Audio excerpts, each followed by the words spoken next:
ये कहानी अहंकार, घमंड और तौबा के बारे में है। बहुत पुराने जमाने की बात है।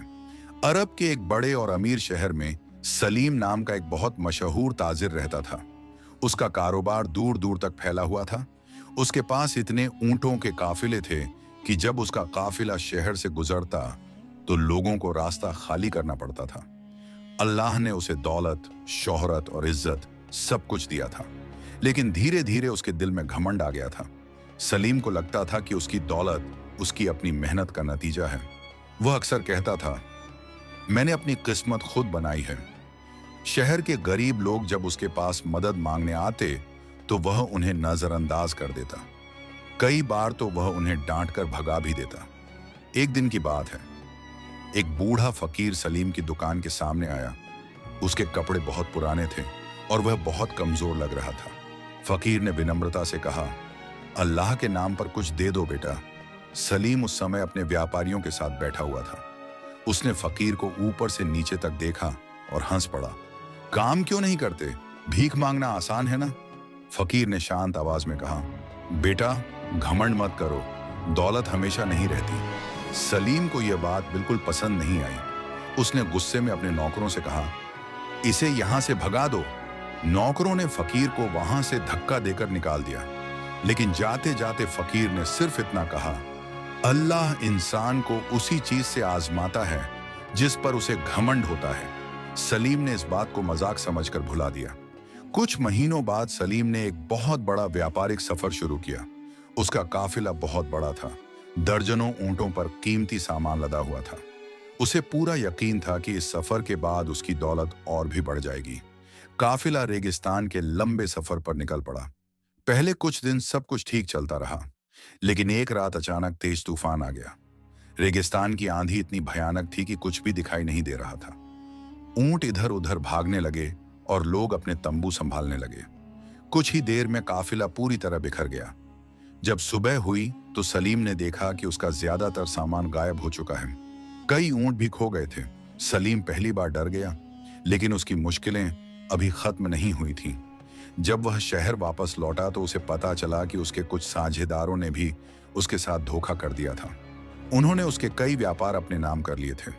कुछ ही महीनों में सलीम की ज्यादातर दौलत खत्म हो गई। अब वही लोग जो पहले उसके सामने झुकते थे, उसे पहचानने से भी इनकार करने लगे।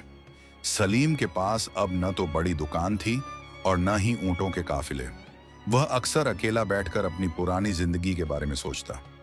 एक दिन वह शहर की मस्जिद के बाहर बैठा था। तभी उसने एक बूढ़े आदमी को देखा जो गरीब लोगों को खाना बांट रहा था। जब वह थोड़ा करीब गया तो वह हैरान रह गया। वह वही फकीर था जिसे उसने कभी अपनी दुकान से भगा दिया था। सलीम की आंखें शर्म से झुक गईं। वह धीरे धीरे उसके पास गया और बोला, मुझे माफ कर दीजिए, उस दिन मैंने आपके साथ बहुत बुरा व्यवहार किया था। फकीर ने उसकी तरफ देखा और मुस्कुराया, अगर तुमने अपनी गलती समझ ली है तो अल्लाह तुम्हें जरूर माफ कर देगा। सलीम की आंखों में आंसू आ गए। उस दिन के बाद उसकी जिंदगी बदल गई। अब वह हर दिन मस्जिद में जाता, गरीबों की मदद करता और अल्लाह से माफी मांगता।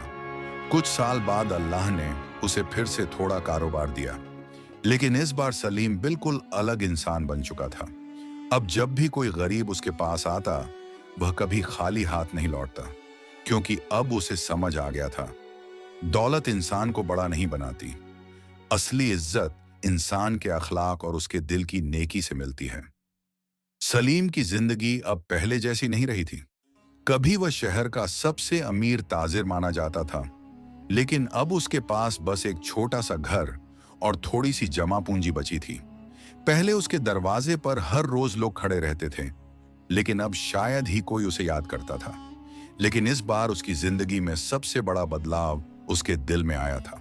हर दिन वह सुबह जल्दी उठता, वुजू करता और मस्जिद जाकर नमाज पढ़ता। नमाज के बाद वह काफी देर तक बैठकर अल्लाह से माफी मांगता। कई बार उसकी आंखों से आंसू बहने लगते।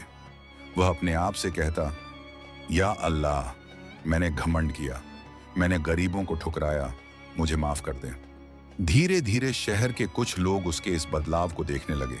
जो लोग पहले उससे दूर रहते थे, अब उसे एक अलग नजर से देखने लगे। एक दिन वही बूढ़ा फकीर फिर मस्जिद के बाहर बैठा था। सलीम उसके पास गया और आदर से बैठ गया। फकीर ने मुस्कुराकर पूछा, अब तुम्हारा दिल कैसा है सलीम?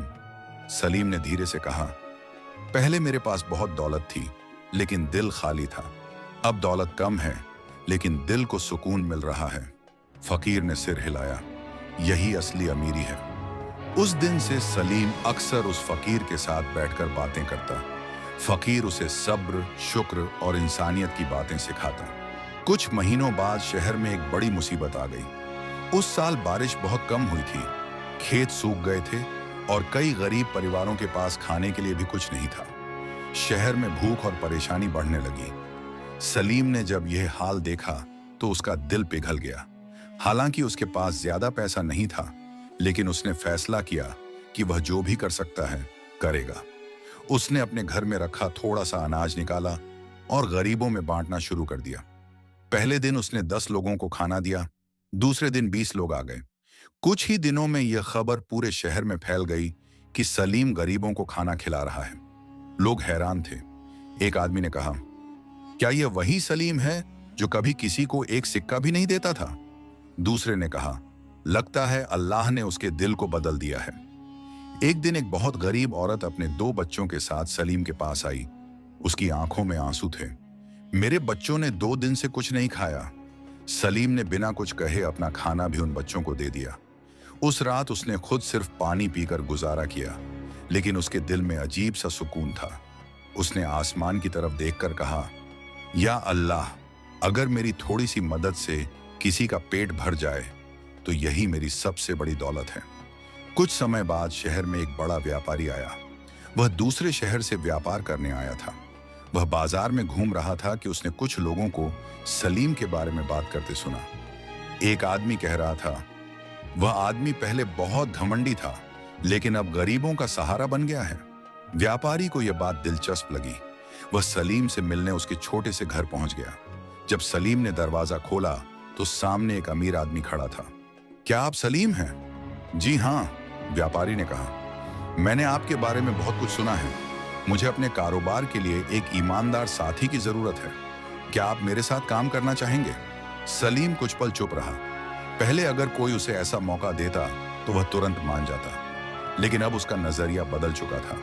उसने विनम्रता से कहा, अगर इस काम से मैं लोगों की मदद भी कर सकूं तो मुझे खुशी होगी। व्यापारी मुस्कुराया, मुझे भी ऐसे ही इंसान की तलाश थी। धीरे धीरे सलीम का छोटा सा कारोबार फिर से बढ़ने लगा, लेकिन इस बार वह पहले वाला सलीम नहीं था। अब जब भी कोई गरीब उसके पास आता, वह उसकी मदद जरूर करता। वह अक्सर लोगों से कहता, अल्लाह जब देता है तो इंसान की परीक्षा लेता है, और जब लेता है तब भी इंसान की परीक्षा लेता है। सालों बाद सलीम फिर से एक सफल व्यापारी बन गया, लेकिन अब उसके घर के दरवाजे हमेशा गरीबों के लिए खुले रहते थे। और जब भी कोई उससे उसकी कामयाबी का राज पूछता, वह मुस्कुराकर बस इतना कहता, जिस दिन इंसान अपने घमंड को छोड़ देता है, उसी दिन अल्लाह उसकी जिंदगी बदल देता है।